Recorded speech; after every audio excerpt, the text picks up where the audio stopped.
wanted to also, I think everybody in this room knows this and doesn't have a problem with it, the developmental origins of health and disease. If I say names like David Barker, do eyes light up and everybody know what I mean? No? Okay, David Barker, Southampton University in England, is the god of everything to do with the developmental origins of health and disease.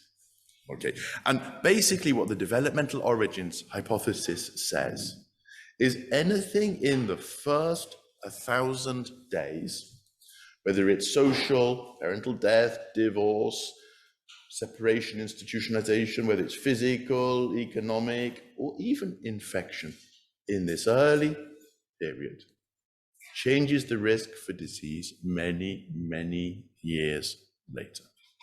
Okay, so this fits in very nicely to the whole theme of the cost action and what we're doing, because people here who are interested in birth trauma, nobody ever puts birth trauma in the developmental origins of health and disease, but it's going to be a trauma. It's going to affect things. And I am sure you could now go out and look at age 50, cardiovascular disease. You can look at autoimmune diseases, type 2 diabetes, allergy, because every other type of trauma that's been looked at up to about age 2 is a major risk factor for this. Okay? So, developmental origins, this is really so that you in the lecture notes, you've got it written down. But the developmental origins is the process whereby a stimulus or insult during critical periods of development has lasting or lifelong effects on the structure or function of organs, tissues, and body systems. Okay, that's the definition of it.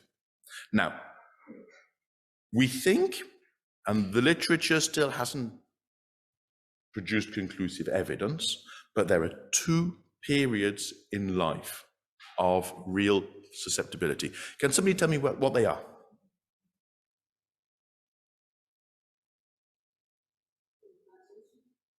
Pardon? Okay, we're thinking more a period of a few years rather than specific events. So I mentioned the first 1,000 days. Okay, there's one other period where we're actually quite sensitive. A life period like that.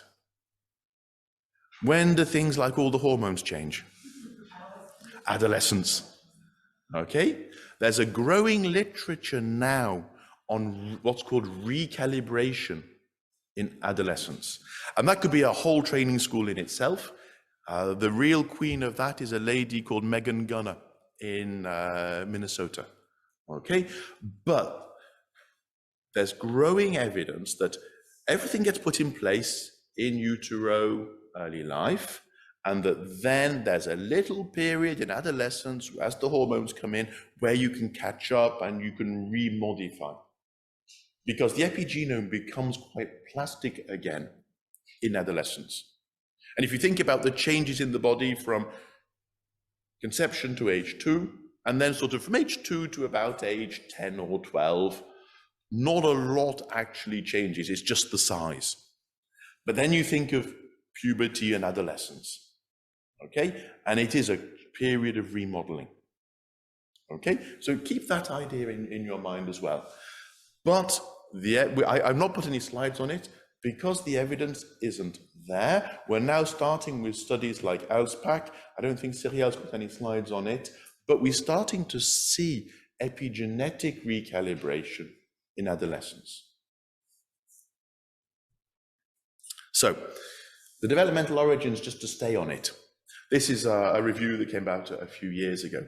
But first box is your developmental environment, and the second box is your mature environment, okay? And what the developmental origins theory says is that you, in these first 1,000 days, you're adapting to your environment, okay? And that if you are born and you grow up in these first 1,000 days in an adequate developmental environment and you stay in it, you're matched and you don't actually have an increased risk of disease. Sadly, what it also says is if you're born into a deprived environment and you stay in a deprived environment, you adapt to it and you don't have an increased disease risk. But the disease risk comes when you cross over. Now, back in the time, Gluckman and Hochberg, they didn't actually manage, well, they didn't want to say it, but if you go from a deprived to an adequate or even rich environment, that's when the disease risk becomes real. But they never put it on. But if you go the other direction, so you go from adequate to deprived, the disease risk comes as well. Okay? And the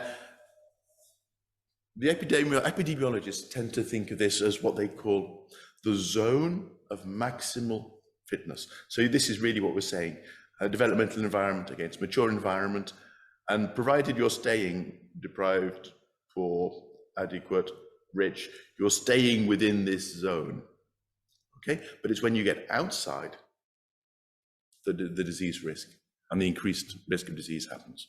And this is where the epigenetic processes are coming in.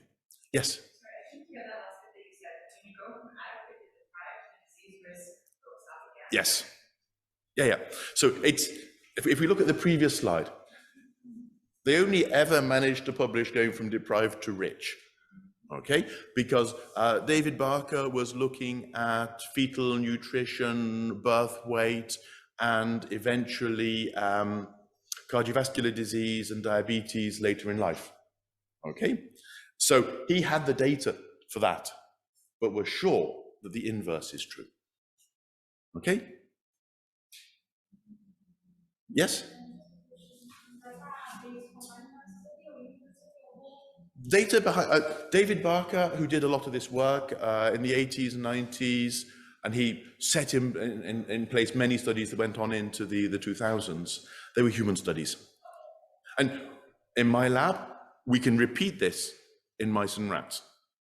But the data behind a lot of this original work is UK cohort data, particularly from epidemiologists like the MRC Life Course unit in Southampton. Okay?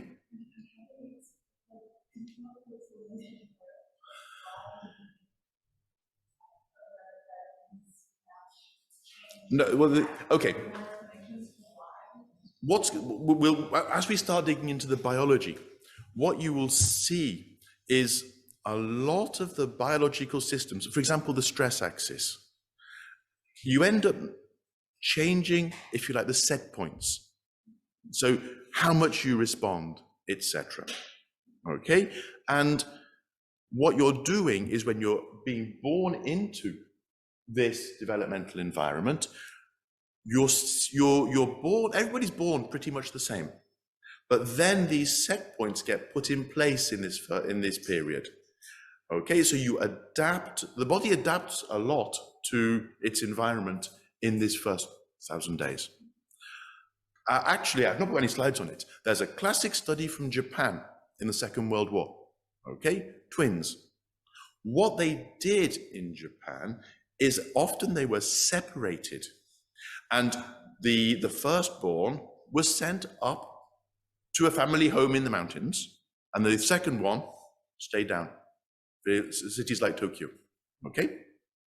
And if you do this before the kids are age 1, the kid that is sent up to the mountains and grows up in a cooler environment actually develops fewer sweat glands per square centimeter of skin, okay? And the twin that grew up in the warmer environment, for example, cities like Tokyo down at sea level, much warmer, okay? They develop, I think it was 3 times as many sweat glands. So they start off with the same number of progenitor cells in the skin, and then in this adaptation period, the right number of the progenitor cells develop into sweat glands for the environment they're in. Okay? So that's the power of the epigenetics. It's the power of this developmental period where everything is set in place. Okay? Does that answer your question? Yes, exactly. It's being prepared for the environment you're in. Okay? So this is work that we've been doing and we've been conceptualizing, is that we've talked about disease risk. We've talked about environment you're growing up in. Okay? And we've refined this a little bit. Now, together with a guy in the US called Nikos Daskalakis, who published this at the same time as us, that actually it's a three-hit period, three-hit mechanism. So your first hit, if you like, is your genetic predisposition. So you're born with some genes, rolling the dice, you've got them. Okay? Afterwards, you've got your early life exposome. So everything you're exposed to. Everything we talked about on that slide, which I showed with the development. So you had all the different forms of adversity, social, physical, infections, etc. Everything in early life. So that happens. But then you grow up. Okay? You mature. And a lot of these things only turn into diseases late in life. Sometimes it's age 50, age 60. Okay? So there's this latent period where we've got what we call a programmed phenotype that eventually something happens later in life that just tips you over into disease. Okay? And then it just does the balance between health and disease. Is everybody happy with that as a concept? There is one question in the audience, Jonathan. Yes. Kirsten.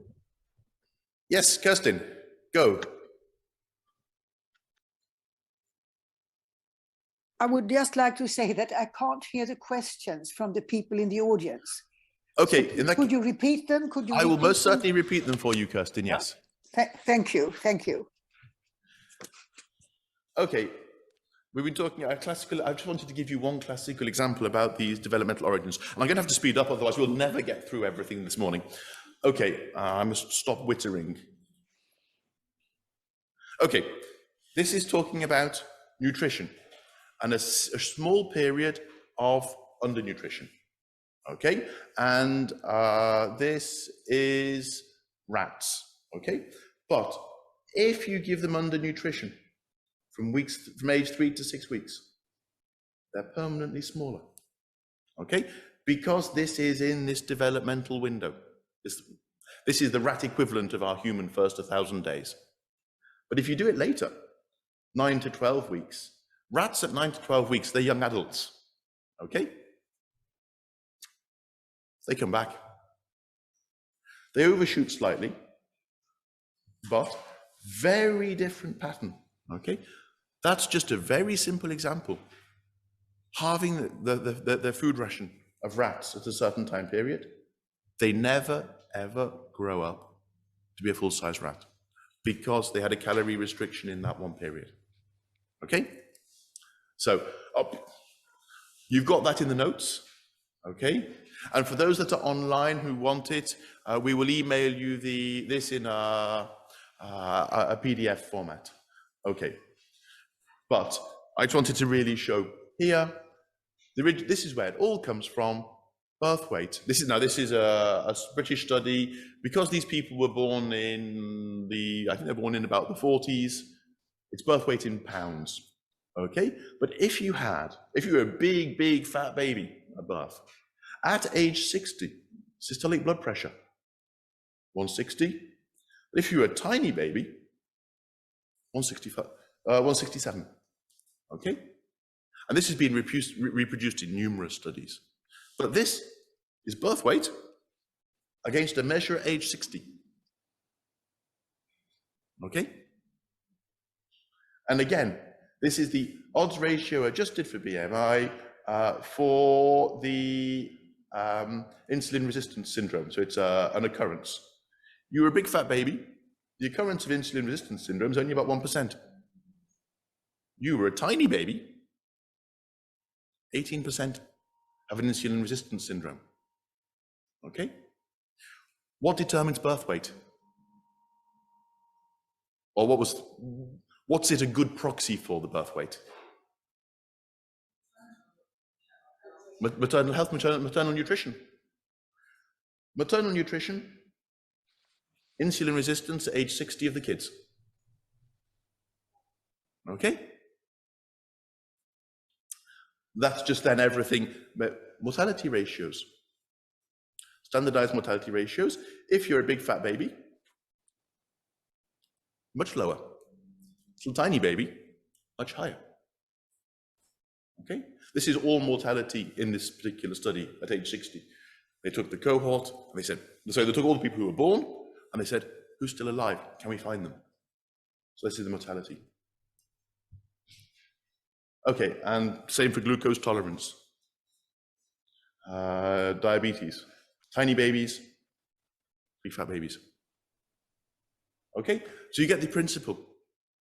Maternal nutrition, 60 years later, the phenotype of the kids. Okay, and development of hypertension, this is done as well. So the low birth weight, again, they have hypertension as well. Okay, this is a whole series of classic epidemiological studies done by the unit in Southampton. Yes? Okay, so I'm assuming that this data is quite old, in the sense that now we have this whole trend of epigenetic prematurity, where babies are born earlier because of early infections. Can we make the link that the lower birth rate, because the babies are being born early, not of their own choice, is going to potentially lead to something like this? Now, okay, the question for those who are online was, now for particularly premature births coming much earlier, this is older data, would we be able to say something about this? And the answer to that is, nobody's gone out and done it. I would be 100% sure that we will see something, but I don't think it will be the same. Because these extra premature babies, the doses of glucocorticoids, the doses of other medications we give them, they will all have effects. I would be surprised if there wasn't a phenotype, but I wouldn't be surprised if it wasn't the same phenotype. Okay? Does that answer your question? Yeah, because we're looking at people who, I mean, there were no inductions of birth 60 years ago. No. Right? It was all natural. But this is a cohort published in the 90s, and they were age 60 already at that time. So these are births from the 30s and the 40s. Okay. Hope somebody's studying that. Oh, but the question is it politically correct, and would you get money to do it? But yes, I mean, it needs to be studied. Okay, I'm going to slip through this. Right, okay. Now we're going to come on really to the epigenetics. Okay, so what I've tried to give you is what epigenetics does. Okay, now we're going to move on to a guy called Conrad Bonington, Edinburgh University. He is the father of epigenetics, and he conceptualized epigenetics as a bead rolling down a series of valleys. Okay, and if you think right at the start, okay, from a zygote, which is absolutely totipotent, can do absolutely anything. This cell can do anything. Okay, so it's right at the top. Then you start coming down, from a totipotent cell to a pluripotent cell. Now, a totipotent is your zygote. Your pluripotent, these are your embryonic stem cells, etc. Okay? You come down a bit further. Now you see it's already taken a first path. Okay?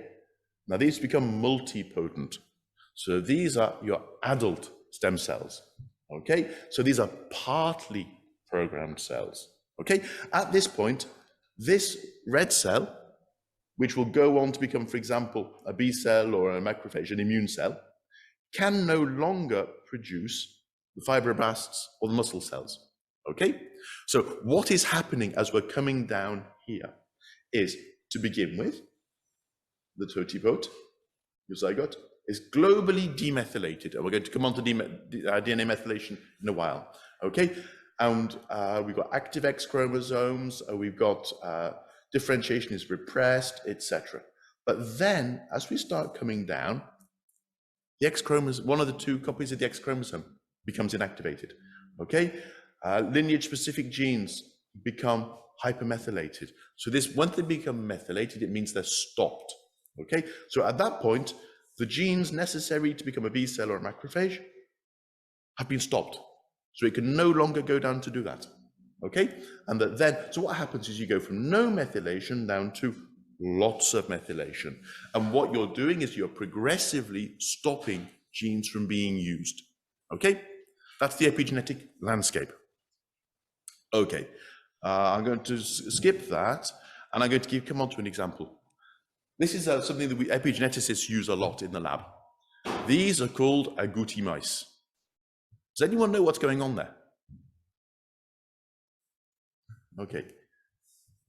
What's actually happening is there's two genes for coat color, okay? And they're epigenetically controlled.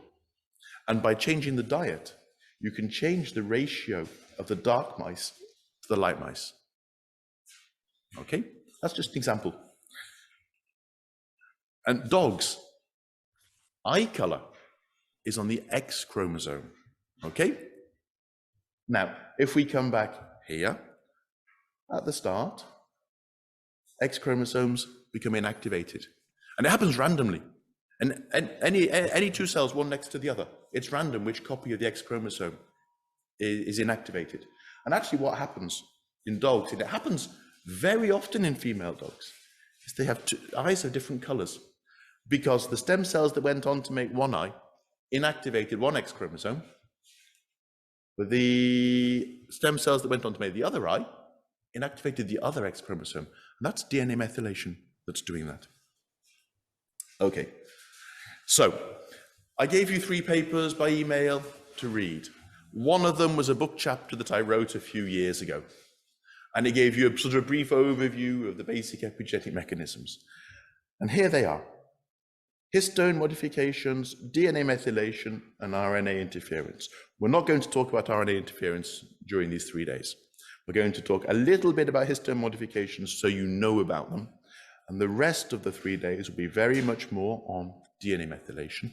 All of these 3 interact with one another, and they all affect gene expression. Okay?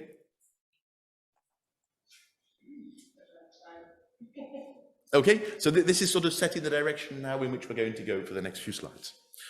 Now, I want you to think about DNA, because before we actually start understanding what's going on, we need to think about the DNA. Okay, the largest human chromosome is only, so it contains 3 times 10 to the 8 nucleotides, okay? So if you count all the zeros, that's a hell of a lot of nucleotides. Okay, and one nucleotide is 3.4 times 10 to the minus 10 meters. Okay, so if we actually do the maths, a chromosome, if you unwind it, is 10 centimeters long. Okay, how big is a cell?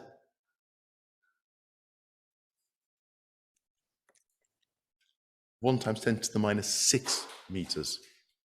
Okay, microns. DNA is 10 centimeters long. So what do we have to do to the DNA? We have to pack it. Okay? We have to pack it 10,000 times. So we're trying to get an 11-mile long piece of string into a 2-meter box. Okay? So the whole point of epigenetics is now we're going to coalesce down to this packaging of DNA. Okay? So DNA is a simple molecule. It's a long polymer of A, C's, T's, and G's. But to get it into the cell, we actually have to wind it round proteins. Okay? So if you hear people talking about histones, okay? Histones are these proteins, okay? And what you have is 4 histone proteins with the DNA wrapped around the outside. So here you can see there's 2 coils of DNA with some proteins in the middle, and then that's just a sort of a filled in view from the top. So you see it's quite a sort of dense structure. So what you've got are 4 proteins with DNA wrapped around them, okay? And then actually, this is what it looks like. You've got your proteins, it's wrapped around, goes to the next, the next, the next, the next, the next, the next. Okay? And normally, I know it's not particularly COVID safe, but what I normally do is I ask for 4 or 5 volunteers at this point to come up, and we're going to actually try doing that. I've got some artificial DNA. So can I have some volunteers?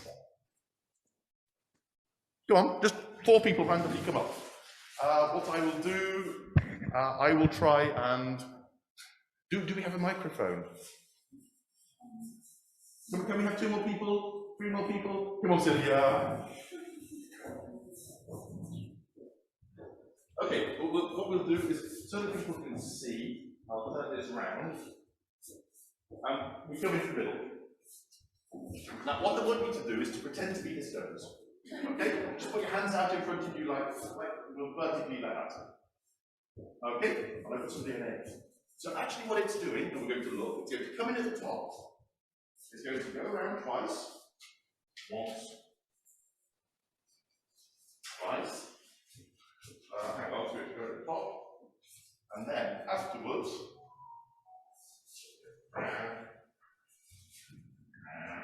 actually, you come on that side and turn around. So the then going to come in at the top. Well, no, I need to unwrap. There we go. It's going to go round. Okay. And then we use the next histone.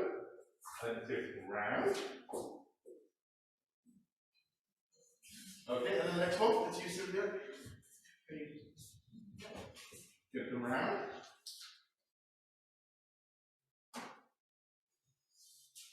Okay, and then the last one. Last one. Okay, that's what it does. Now, if you could just take your hands out, you see how little space you take? Everybody take their hands out. And if somebody just hold the other end. Okay? Just by doing that wrapping, it's very simple. You have this. Okay? But then what's going to happen? It's very difficult we can't do it if it's not COVID safe. But then the 4 proteins are going to coalesce even closer. And it gets even shorter. Okay? So that's what's actually happening with histones. The DNA is wrapping around them, and it's absorbing and shortening. Okay?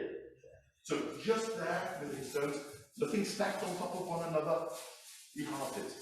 And then with the rest of the structures that come across, we actually get 10,000 times less. Okay? Does that show to you what DNA packaging is? Visual.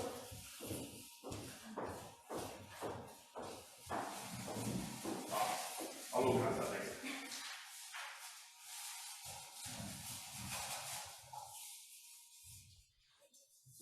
Okay, so we need, whoops. Is the camera back in the right place? Okay, so that was just a quick demonstration of the DNA packaging. Okay, but also, these proteins, you had your hands up, okay, you had your fingers there. These proteins also have fingers, okay, they've got these long tails, so there's the DNA, but they've got bits that stick out, okay, bits of protein that stick out. And when I talked about things being stacked, here you've got the proteins, the DNA around it, and you've got these tails coming out. And here, you've got particularly lysines. Lysine is just an amino acid, okay? But for biochemists, lysine is really wonderful because you can do lots of chemistry to it. You can bind things to it, okay? And the histone code is on these tails, You can put a whole bunch of things, okay? Different chemical modifications. You don't need to know what they are, okay? There are acetylations, methylations, phosphorylations. They're modifications.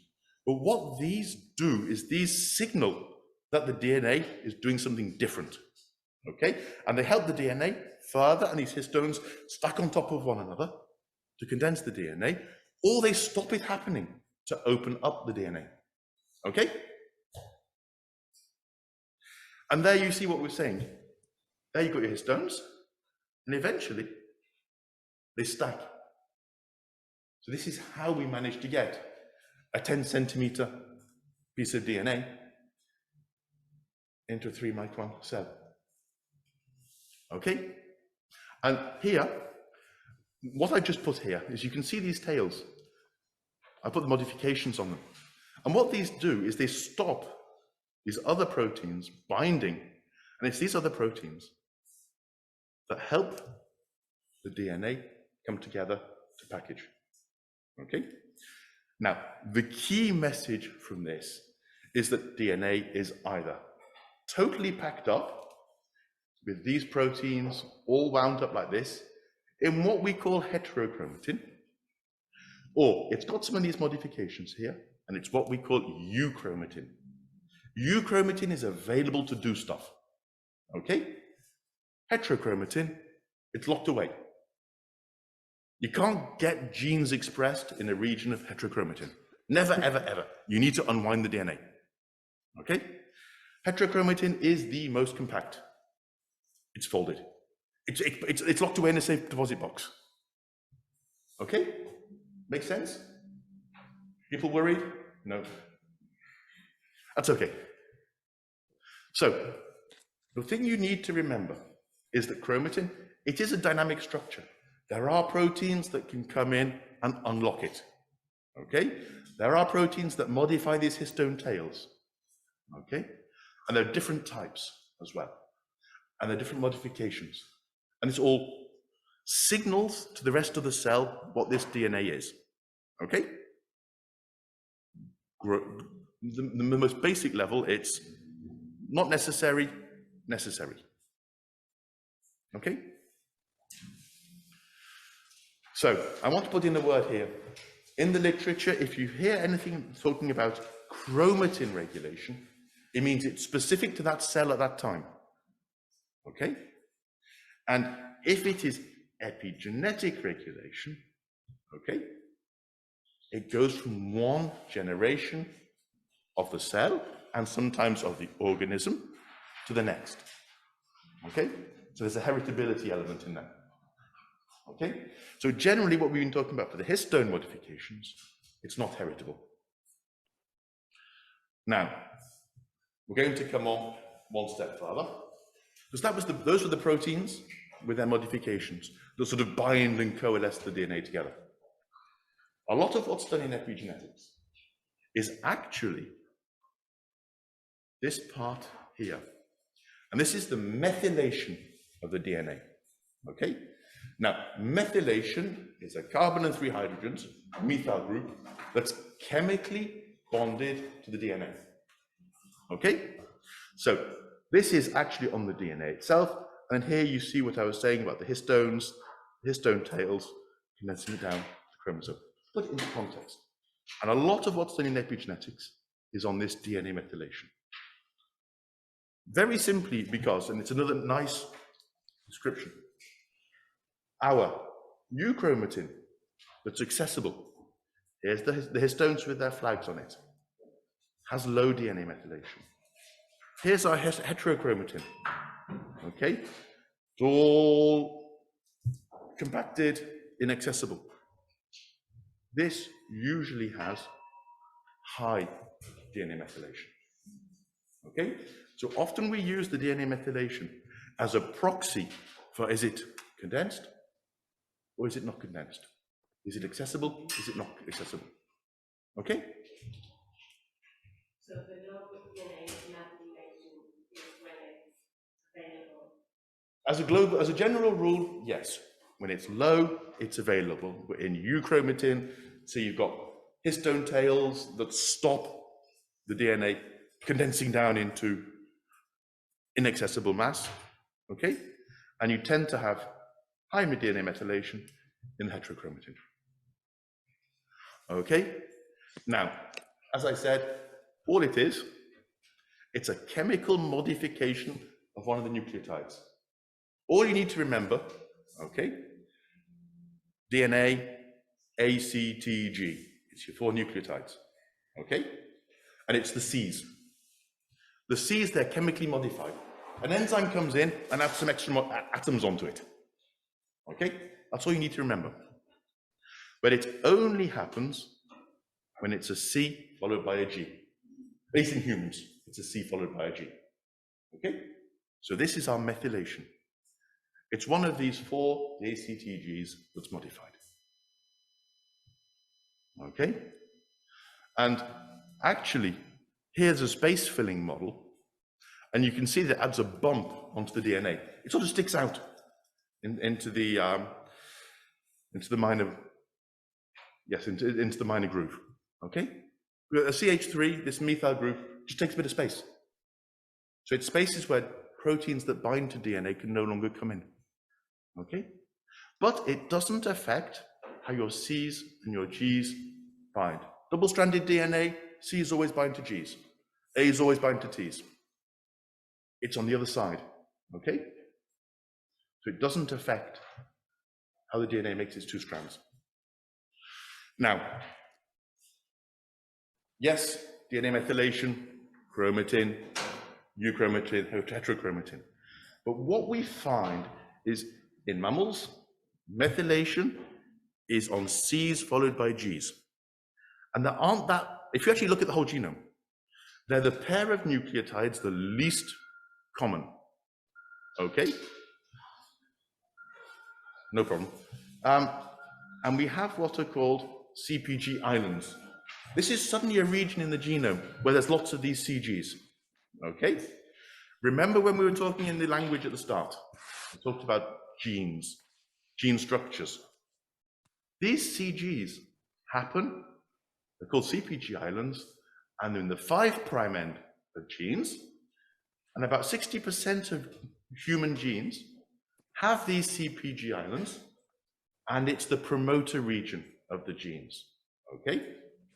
So at the most basic level, as well as doing your chromatin, it also drives the expression of the genes following it, okay? So if you have the methylation, no gene expression. Because you've got these bumps on the DNA, the proteins that would come in and give you your gene expression can't do it. It's as simple as that. It's called steric hindrance. Okay? So, just so you, this is just for your information. The DNA methylation, it does gene expression. It also helps stabilize the chromosomes, just condensing the DNA. Cell differentiation. Remember what we said for the Waddington landscape as you're coming down and the cells differentiate. Okay? Imprinting, imprint, and X activation. Women have 2 copies of the X chromosome. 1 is switched off.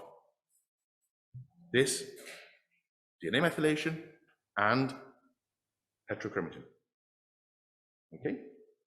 Plays a role as well in carcinogenesis and aging, but then less interesting here. And just think of it, there we go. Here it's done as a switch, but it's more quantitative than that. Okay? It doses. Okay? And this is just really to put it further into visually. Differentiated cells become more restricted as you go through from your zygote through to your final cell. This is a caricature of the DNA methylation. There's nothing. There's some, quite a bit more, and quite a lot at the end. That's what it looks like as you're going down this landscape. Okay? Now, here is just an example so you can see it. This is an example of a gene, it's just a sequence. Okay? So you've got your pluripotent cell and a unipotent. So this is high up in the landscape, this is at the bottom. So first thing, I put in yellow, the CGs. Okay? So these are the sites where methylation is possible. At this moment, it's only what's possible. Okay? So, here, in your pluripotent cell, you've got all your CGs, and they're all green. They're available. They're not methylated. And in your unipotent cell, they're most likely to be red, with their methyl group on them, and switching off gene expression. Okay? So,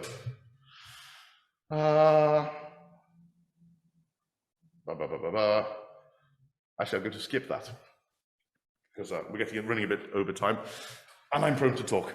Anyway, I've just put on this slide for you to have the names of the genes and the proteins that deal with this.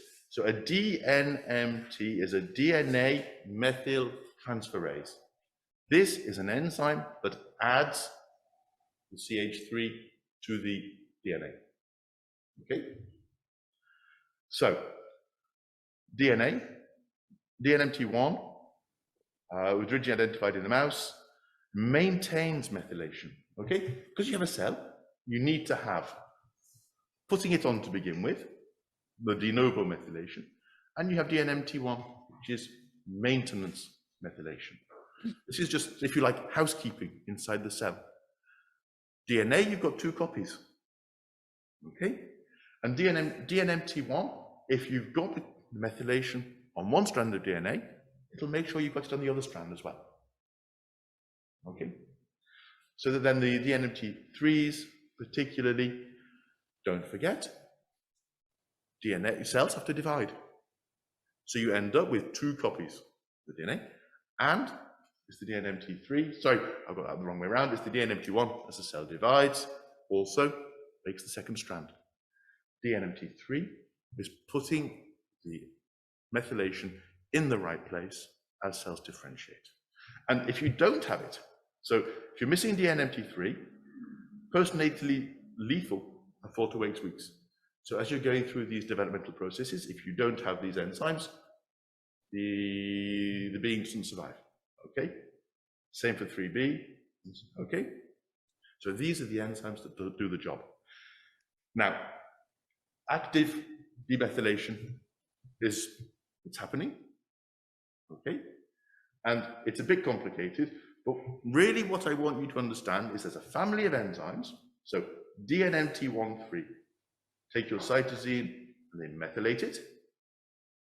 After that, there's TET enzymes, TET1 to 3, but through a series of chemical intermediaries, then take you all the way back to the unmodified. What's missing here is the loop back to there. Okay? You've got the slide there. If anybody talks to you about TET, it's removing. If anybody talks to you about DNMT, it's putting methylation on. Okay? It's very complicated, the slide. Don't worry about it. Take home message, DNMT, adding, TET, removing. Okay? So if you see in any papers that are talking about them, it's simple. DNMT, adding, TET, removing. Okay, and really, there we go. DNMT1, embryonically lethal. 3, perinatal death. DNMT3B, if you don't have it, embryonically lethal. Okay, just keep in mind, if you don't have these, you don't have your DNA methylation, a living being will not develop. Okay, because it's all of this processes of the cells differentiating. You're disrupting this process. Okay, and I wanted to put in an example here. Everybody remember Dolly the sheep from about 30 years ago? Okay, what did they do? They took DNA from a unipotent cell and they tried to make it into a totipotent cell. Does anybody know what they actually did?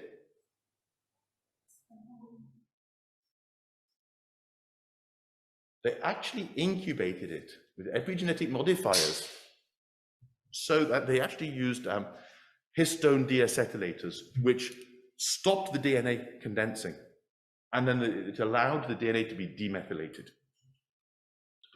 So they were then able to get it back to being a totipotent cell. That's the big breakthrough they made with Dolly, was taking this methylated DNA genome and getting it back to an unmethylated state. Okay? So that was their question, reprogramming to totipotency, the somatic nuclear cell transfer, which is what they did. How did they do it? Well, actually, this is what they did. They did in these histone deacetylases. So this is histones condensing, the tails stopping it. And when they did it, here it's in this, hang on, where is it? The controls, so this is then the birth rate, so that the controls are in black, very low birth rate, and there's a different enzyme, different inhibitors they used. They actually managed to get up to 10% of the embryos transferred, actually growing, okay, by epigenetically reprogramming it, okay? Question? No? Okay, I think it is now time for the coffee break, and I think you've had enough of epigenetics. You need to quickly let the brain think.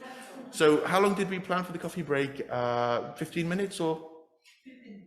Okay, so for those of you online, we're going to have a quick break at this point, and we're going to then come back to our agouti mice. Okay, and so it'll be in 15 minutes time, which will make it a little bit before 5 to 11. Okay? Everybody happy?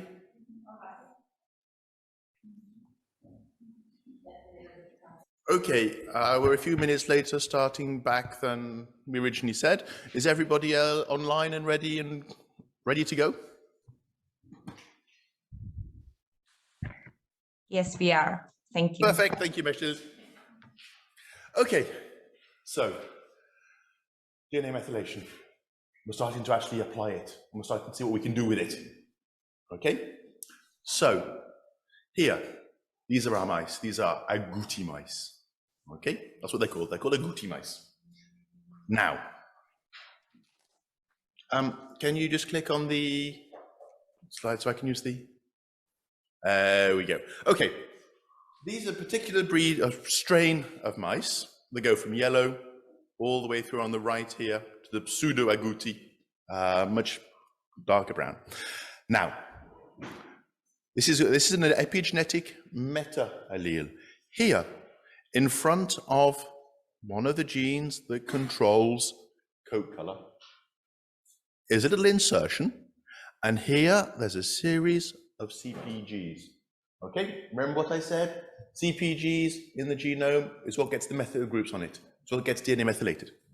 Okay, and there's 9 of them here. So what's going to happen if we start methylating this? We're going to start switching off the gene that follows it. Okay? So, here, the yellow mice. Okay? Here we've got the little circles under the word yellow. If they're not filled, there's no methylation. Okay? If they are filled, there's methylation.